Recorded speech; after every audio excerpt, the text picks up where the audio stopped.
सहदेव को महाभारत युद्ध के पहले ही पता चल गया था उसका परिणाम। 5 रहस्य।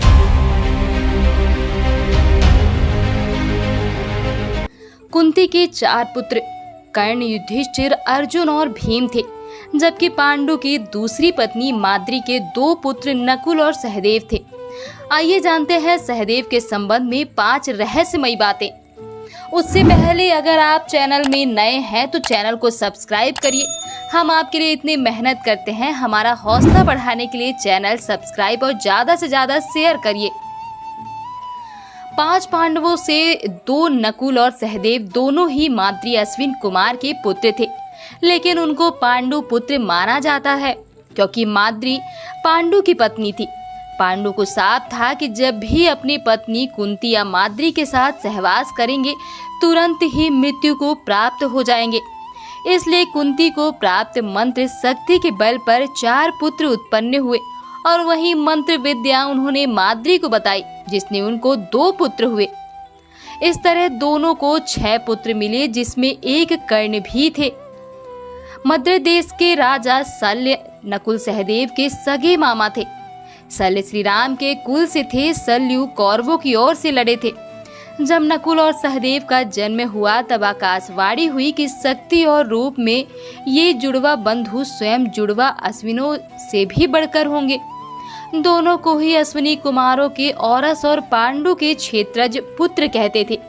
यह भी अपने पिता और भाई की तरह पशुपालन, शास्त्र और चिकित्सा में दक्ष थे और अज्ञातवास के समय विराट के यहाँ इन्होंने भी पशुओं की देखरेख का काम किया था।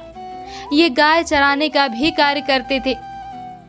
महाभारत युद्ध में सहदेव के अश्व के रथ के अश्व तीतर के रंग के थे और उनके रथ पर हंस का ध्वज लहराता था।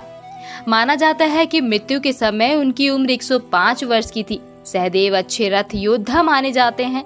इन्होंने शकुनी और उसके पुत्रों का वध कर दिया था। सहदेव ने द्रोणाचार्य से ही धर्म, शास्त्र, चिकित्सा के अलावा ज्योतिष विद्या सीखी थी। सहदेव भविष्य में होने वाली हर घटना को पहले से ही जान लेते थे। वे जानते थे कि महाभारत होने वाली है और कौन किसको मारेगा और कौन विजयी होगा।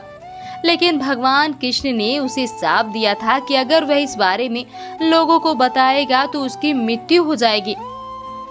सहदेव के धर्म पिता पांडु बहुत ही ज्ञानी थे।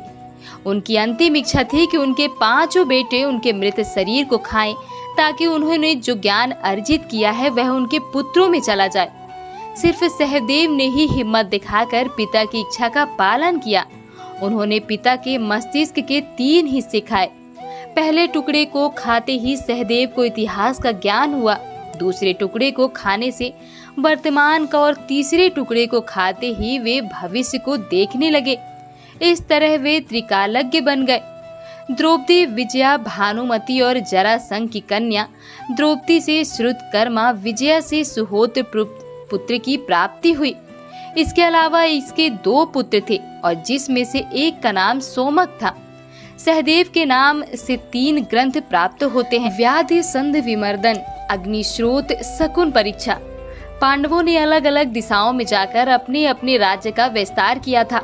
सहदेव ने त्रिपुर एवं पोरेश्वर राजाओं को परास्त कर दक्षिण भारत के समुद्र तटवर्ती राजाओं को परास्त किया था।